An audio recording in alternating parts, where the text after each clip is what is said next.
Hello friends, welcome back to my channel. Friends, आज का video है स्टोरी को रीडिंग कैसे करते हैं। स्टोरी रीडिंग किस तरह से की जाती है। सो फ्रेंड्स, आज जो हम स्टोरी रीडिंग करेंगे उसमें हम हर एक वर्ड का मीनिंग बहुत अच्छे से सीखेंगे और लास्ट में हम इन सारे वर्ड्स से कैसे सेंटेंस फॉर्मेशन करते हैं वो भी देखेंगे। कुछ इंपॉर्टेंट वर्ड्स जो हम इस स्टोरी में सीखेंगे। सो फ्रेंड्स, यदि मेरे चैनल को अभी तक सब्सक्राइब नहीं किया है तो प्लीज़ मेरे चैनल को अभी आप प्लीज़ सब्सक्राइब कर दीजिए, जिससे कि आपको मिलती रहे मेरी latest update. So friends, without any further ado let's get into the video. Friends, start करते हैं। The wicked prince. Wicked prince means दुष्ट राजकुमार। एक दुष्ट राजकुमार की कहानी है ये। So friends, one day a pandit was called by a king to predict his future. एक दिन एक राजा के द्वारा एक पंडित को बुलाया गया। Was called by passive voice का टेंस का जो है ये सेंटेंस है। A pandit was called by a king to predict his future. राजा के द्वारा पंडित को बुलाया गया उसके भविष्य को जानने के लिए। राजा के भविष्य को जानने के लिए एक पंडित बुलाया गया। So a pandit was called by means द्वारा, a king to predict his future. Predict means भविष्यवाणी बताना या अनुमान लगाना उसके फ्यूचर का। On studying his forehead. Forehead मतलब होता है आपका मस्तक, आपका जो सामने वाला मस्तक होता है, फॉरहेड उसे कहते हैं। सो ऑन स्टडिंग, उसके माथे को, उसके मस्तक को देखकर द पंडित सेड हेजिटेंटली मतलब हिचकिचा गया, और हिचकिचाहट के साथ पंडित ने कहा, मैजेस्टी मीन्स महामहिम, महाराज, सॉरी इन्फॉर्म यू दैट मतलब मुझे आपको बताने में बहुत खेद हो रहा है और इसके लिए मुझे माफ करना। That when your son turns 16, जब आपका बेटा टर्न्स मीन्स हो जाएगा, टर्न 16 मतलब 16 साल का हो जाएगा, 16 ईयर्स का हो जाएगा। He will put you to death, वो आपको मार डालेगा, he will put you, he means राजकुमार, विल पुट यू मीन्स राजा को, किंग को मार डालेगा। He will put you death. Shaken up by the prediction. Shaken up मतलब शॉक्ड हो गया। उसके बाद में मैंने यहाँ पर अलग से ही एक पेज में इसके सारे मीनिंग लिखे हैं जिससे कि बुक ज़्यादा खराब ना हो। Shaken up means shocked and upset.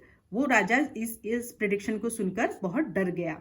तो shaken up means shocked up and upset. So the shaken up by the prediction the king asked for the remedy मतलब उसका उपचार पूछने लगा कि यदि ऐसा है तो मुझे क्या करना पड़ेगा जिससे कि ये चीज़ें ठीक हो जाएं। शेकन up by the prediction the king asked for the remedy reciting मतलब उच्चारण, द मंत्रा, रिसाइटिंग द मंत्रा मतलब कुछ मंत्र वगैरह दे दीजिए जिससे कि ये जो मेरा प्रेडिक्शन है वो भूल साबित हो जाए और उसका कुछ उपचार हो जाए। So the pandit said, just repeat this mantra whenever you sense danger. पंडित ने कहा कि जस्ट मतलब जब तुम कभी भी, व्हेनेवर मतलब जब कभी तुम्हें यू सेंस अनुभव हो, तुम्हें कोई भी आपत्ति या डेंजर का फील हो या आपत्ति अनुभव हो, तो तुम सिर्फ इस मंत्र का उच्चारण करना।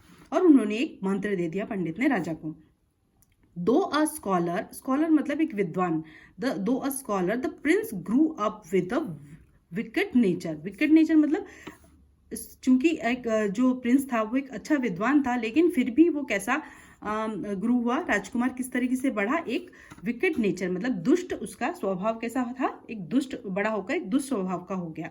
दो a scholar the Prince grew up with a wicked nature मतलब कि दुष्ट, वो किस तरह से बड़ा हुआ, राजकुमार विद्वान होते हुए भी बड़ा होकर एक दुष्ट स्वभाव का हो गया।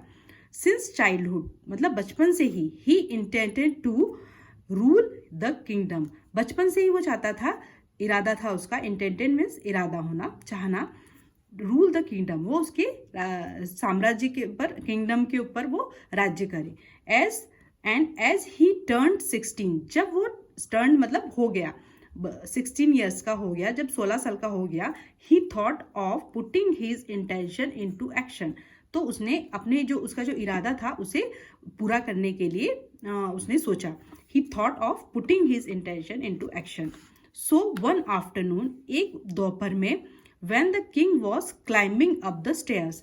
सो एक दोपहर में जब किंग जो है, राजा है, वो चढ़कर सीढ़ियों से अपने टुवर्ड्स द हिज रूम, अपनी रूम की ओर जा रहा था। टुवर्ड्स मीन्स की ओर जा रहा था। कहाँ से चढ़कर? स्टेयर्स। स्टेयर्स में सीढ़ियाँ। बेडरूम मतलब सोने का घर जो होता है, बेडरूम की ओर जा रहा था। The prince hid behind a pillar. Prince कहाँ छुपा हुआ था? Hid behind a pillar at the edge of the stairs with his sword. Sword मतलब होता है तलवार। तलवार लेकर वो सीढ़ियों पे, एक जो पिलर होता है, खंबा होता है, पिलर मीन्स खंबा, खंबे के पीछे छुपा हुआ था अपनी तलवार लेकर।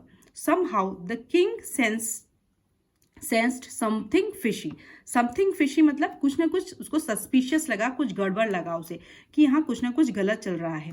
तो समहाउ मतलब जैसे तैसे किंग को ये अनुभव हुआ, राजा को ये अनुभव हुआ कि कुछ ना कुछ यहाँ पर फिशी चल रहा है, something fishy is going on, कुछ गड़बड़ चल रही है। एंड दस बिगेन चैंटिंग द मंत्र। और उसने जो मंत्र जो दिया हुआ था पंडित का, उसने उच्चारण करना स्टार्ट कर दिया। उसने वो उच्चारण करना स्टार्ट कर दिया। चैंटिंग मतलब उच्चारण करना, chanting the mantras.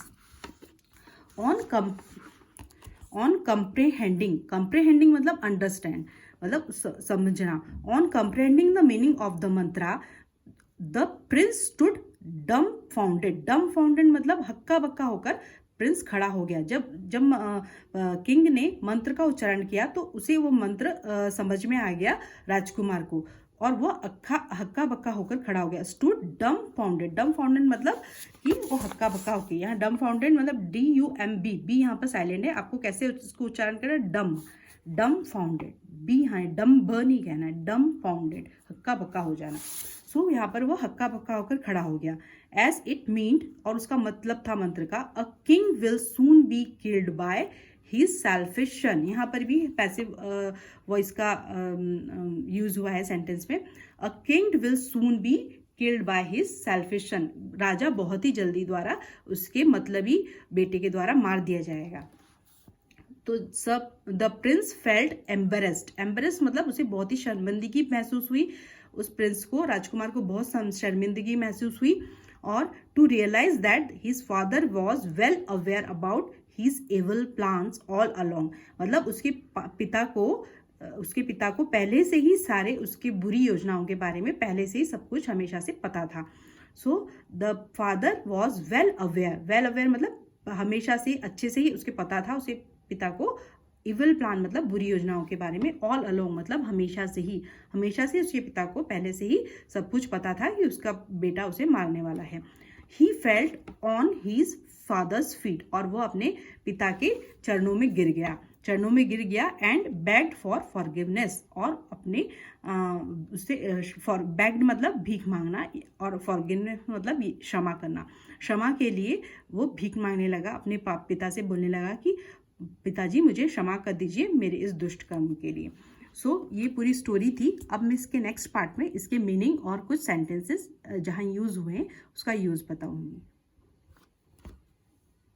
So friends, इस स्टोरी में हमने 4 इंपॉर्टेंट वर्ड सीखे हैं। Something fishy, shaken up, dumbfounded and embarrassed. अब इनसे हम कैसे सेंटेंस फॉर्मेशन करेंगे ये हम सीखते हैं। Something fishy means something suspicious, यानी कि कुछ गड़बड़ है। There is something fishy about this website, everything is too cheap here. I don't think we should give them our credit card details. Next sentence. There is something fishy about this guy. We should not trust on him. Shaken up. Shaken up means shocked and upset. I think she was pretty shaken up by the accident. Embarrassed. Embarrassed means sharminda hona. Last night I was in a party and by mistake I spilled cold drink on the floor. I feel quite embarrassed about that. Dumbfounded means extremely surprised by something, यानी कि हक्का बक्का हो जाना. I was dumbfounded to hear that she resigned. So friends, if this video add any value in your English learning journey, please do subscribe my channel. Please friends, मेरे channel को subscribe करें. अभी subscription बहुत कम है मेरे channel का। मुझे आपके सब्सक्रिप्शन की बहुत ज़रूरत है। प्लीज़, आपका एक सब्सक्रिप्शन मुझे बहुत मोटिवेशन देता है आपके लिए अच्छी नई वीडियो लाने के लिए। सो फ्रेंड्स, आज जो कुछ भी सीखा है आज उसको आज से ही अपनी लाइफ में इनकॉर्पोरेट करना स्टार्ट कर दें। स्टोरी से डॉट से डॉट कनेक्ट करें और सारे वर्ड्स को आप इजीली याद रख सकते हैं और वो आपके सबकॉन्शियस माइंड में फिट हो जाएंगे। और जब आप इन्हें अपनी डेली लाइफ में यूज़ करेंगे तो ज़्यादा कॉन्फिडेंट साउंड करेंगे। और आपकी मेमोरी में बहुत अच्छे से ये फिट भी हो जाएंगे। सो फ्रेंड्स, नोट्स बना कर पढ़ें। इन सारे सेंटेंस को एक नोटबुक में लिखें और अपने खुद से अपना एक सेंटेंस बनाने की भी कोशिश करें। सो फ्रेंड्स, प्लीज़ मेरे चैनल को सब्सक्राइब करिए और मुझे कमेंट सेक्शन में कमेंट करके बताइए कि आपको और किस टाइप की वीडियो चाहिए। मैं आपके लिए ऐसे ही स्टोरी टेलिंग की 15 वीडियोस लाऊंगी जिससे कि आप खुद अपने इंग्लिश लर्निंग जर्नी में इम्प्रूवमेंट देख पाएंगे। सो फ्रेंड्स, मैं आपको मिलती हूँ नेक्स्ट वीडियो में नई स्टोरी के साथ। Thank you for watching.